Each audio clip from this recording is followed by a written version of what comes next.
What's going on, everyone? Welcome back to the show. Okay, so I'm going to show you guys a clip today, and this is the former commissioner of the Social Security Administration, Martin O'Malley, and he's going to be talking about the dire situation at the Social Security Administration right now. And he's going to be talking about the fact that we will see interruptions when it comes to payments if we continue to see this eroding of the Social Security Administration. So we're going to talk about that in this video. But first off, if you guys can do me a favor, please like the video. And if you're watching this video and you want to see more content like this, please consider subscribing to the channel. Okay, so I know on this channel, I talk about some good and some bad when it comes to Social Security. And right now, the good is people that fall under, that qualify under the Social Security Fairness Act, right now they're starting to see increases to their monthly benefits, okay? It's just those individuals, but they are seeing increases.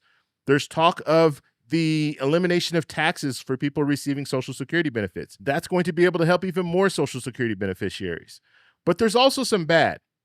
The bad is that you have people that are living at or below the poverty line right now that are receiving Social Security benefits. Some people receive Social Security benefits as 100% of their retirement. They're struggling, and there's no talk of help for them. And then also, we have the eroding of the Social Security Administration. We have layoffs. We have voluntary layoffs coming right now. Right now, the talk is that they want to lay off 7,000 people who work for the Social Security Administration. That's not going to help things. And so I'm going to show you guys this clip, and then we'll talk a little bit about it. Here we go. I truly believe that the Musk-Trump co-presidency has already taken 90% of the actions necessary to crater this agency. And this is the chronology that you will see unfolding in the weeks ahead. You've already seen it in the weeks behind. Largest number, greatest exodus in the agency that the agency's ever experienced over such a short period of time. I believe it's hard to get good numbers out of the agency anymore. It's kind of become the hermit kingdom. I believe they're probably at about 6,000, 7,000 people that have already separated. And I believe that they're going to drive out another 3,000 or 4,000. That's in an agency that was already at a 50-year low with customers at an all-time high. As they do that, you are then going to see intermittent interruptions of the applications that process the claims, not the green screen COBOL that has all of our earnings in it and the personal identifying information, but the applications that sit on top of that, you're going to see them go down. In fact, I think today they were down for 3 hours. They're going to happen more frequently. And then in the weeks ahead, you're going to see them lasting a longer period of time. Instead of just down for 3 hours, you'll see them getting to 3 days. Ultimately, the combination of those things will see this agency head into a cascading event when that will ultimately interrupt the payment of benefits for some time. I don't know what that period of time will be, but knowing what I know about the agency, that batch goes through in various segments every month for pay.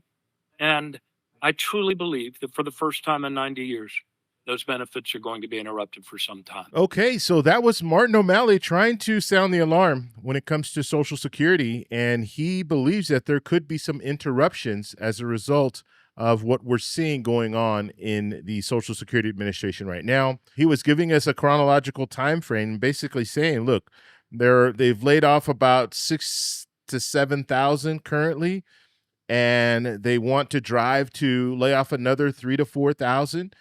And you're already looking at an agency that is struggling when it comes to getting things done because of the workforce, or at least the workforce is part of that problem. And this isn't new. They've been talking about the reduction of the Social Security Administration workforce for years. And we also need to face the reality that you have more and more people qualifying for Social Security benefits. So more and more people are receiving Social Security benefits, but you have a reduced workforce, and they continue to reduce that workforce. So how are they going to be, the Social Security Administration, how are they going to be able to provide services to 72 million people who are currently receiving benefits? And that will only go higher and higher. With people living longer, you're going to have more and more people that are receiving Social Security benefits. And so his fear when it comes to the applications, and I'm not exactly sure, he's talking about applications and he's talking about the systems going down. It might go down for 3 hours now, but in the future they can go down even more. And so we could see interruptions. And that's the important thing here, because yes, we could still have the trust fund, $2.6, $2.7 trillion sitting in a trust fund. We could still have people working, contributing to FICA. But if the agency itself can't find a way to get the checks out to the American people, we'll have that money, but there'll be interruptions. And for some people, just an interruption of a month could put them under. They could be in a situation where they're not able to purchase food. They're not able to pay for rent, pay for their mortgage. And so this is a big deal. And Martin O'Malley, former commissioner of the Social Security Administration, is telling us, look, this is dire. And we're talking about someone who has experience at the Social Security Administration. We're not talking about an outside agency like DOJ that's looking into things. We're talking about someone who's actually there, who's actually running the agency. Okay, now he wasn't running it very long, but he was still running it, so he knows the problems that the Social Security Administration is currently facing. And that's only going to get worse if we see them lay off all of these people and continue to lay off people.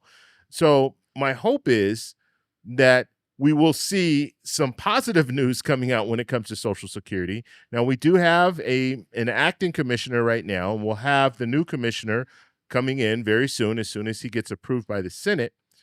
But what are we going to see when it comes to improving Social Security? We know Mr. Bisignano, he is the one who will be confirmed, I'm sure, very soon by the Senate. He says that he wants to get the wait times down. But how does he feel about the current workforce? Does he want to reduce the workforce even more? And you keep hearing these politicians talk about, well, we need to improve technology, Yes, I agree. You need to improve technology. But a lot of people, especially older people, they like to talk to someone on the phone. They don't want to get online and get all the information online. They want to be able to talk to a physical person. They don't want to call and have to hear this AI voice walking them through the steps. They want to actually talk to someone and answer and have someone answer their questions. Or they want to go down to an office and have someone answer their questions. They don't want all this technology that is being pushed on the Social Security Administration right now. Now, I agree when it comes to certain automation within the system to make things easier for the workers. Yes, I think that needs to happen. But when it comes to having physical people answer phones, that needs to continue. And it's not going to continue if you continue to lay people off, because you're going to get to a point where you're not going to have customer service anymore. And the talk is that's what they're focused on. Customer service, reducing customer service to the employees that work in customer service. So this can be a huge problem. And so we'll have to see what comes of this. But the fact that you have someone who was in this position telling you, look, this is dire, this does not look good, that should at least raise an eyebrow for most people. So I want to know what you guys think. So let me know in the comments below. If you like this video, please give me a thumbs up. Please subscribe for more, and I'll talk to you in the next one. Bye.